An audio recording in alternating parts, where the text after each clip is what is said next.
আসসালামু আলাইকুম, আমি তানবীর। আমি আজকে কথা বলবো S-7250A brother single needle computerise sewing machine সম্পর্কে।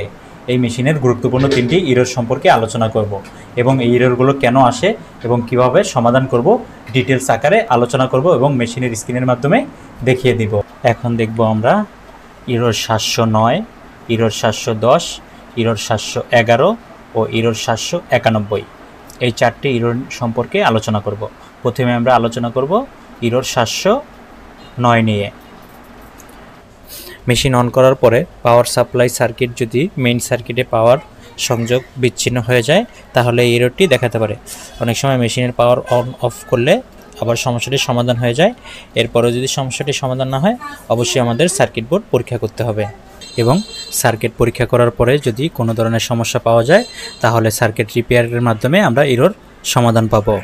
এখন আমরা কথা বলবো ইরর 710 ও ইরর 711 নিয়ে।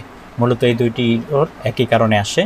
মেশিনের মোটর বা ফিডব্যাক মোটরে অতিরিক্ত কারেন্ট বা অতিরিক্ত ভোল্টেজ থাকলে এই ইররগুলো দেখাতে পারে। সমাধানের জন্য আমরা কানেক্টর P3 ঠিকভাবে লাগানো আছে কিনা বা লুজ কানেকশন থাকলে ঠিক করে দিব এবং মেশিনে যদি অতিরিক্ত লোড থাকে তাহলে ইররগুলো দেখাতে পারে। তাই আমরা মেশিনের লোড কমিয়ে দিলে ইররগুলোর সমস্যার সমাধান হয়ে যাবে। এরপরেও যদি মেশিনের ইরর সমস্যার সমাধান না হয় অবশ্যই আমরা মেশিনের সমস্ত কানেক্টর খুলে পরিষ্কার করব এবং পরিষ্কার করার মাধ্যমে মেশিনের ইরর সমাধান হবে। এরপরেও যদি সমস্যাগুলো সমাধান না হয় অবশ্যই আমরা মেশিনের সার্কিট পরীক্ষা করব এবং মেশিনের সার্কিট পরীক্ষা করার পরে যদি কোনো সমস্যা পাওয়া যায় তাহলে আমরা সার্কিট রিপেয়ার করার মাধ্যমে মেশিনের ইরর সমস্যা সমাধান হবে। এখন দেখব আমরা ইরর 791। এই ইরর 791 মূলত সোলোনাইটের কারণে আসে। সোলোনাইট চালু হলে অস্বাভাবিক কারেন্ট যদি সোলোনাইটের ভিতরে প্রবেশ করে তাহলে ইরর 791 দেখাবে।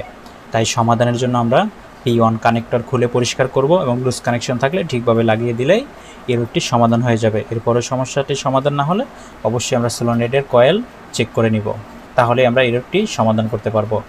এরপরেও যদি মেশিনের ইরর সমস্যার সমাধান না হয় অবশ্যই আমরা মেশিনের সমস্ত কানেক্টর খুলে পরিষ্কার করব এবং পরিষ্কার করার মাধ্যমে মেশিনের ইরর সমাধান হবে। এরপরেও যদি সমস্যাগুলো সমাধান না হয় অবশ্যই আমরা মেশিনের সার্কিট পরীক্ষা করব এবং মেশিনের সার্কিট পরীক্ষা করার পরে যদি কোনো সমস্যা পাওয়া যায় তাহলে আমরা সার্কিট রিপেয়ার করার মাধ্যমে মেশিনের ইরর সমস্যা সমাধান হবে। ভিডিওটি ভালো লাগলে লাইক করুন, কমেন্ট করে জানাতে পারেন আপনার প্রশ্ন এবং শেয়ার করে অন্য বন্ধুদের শেখার সুযোগ করে দিন।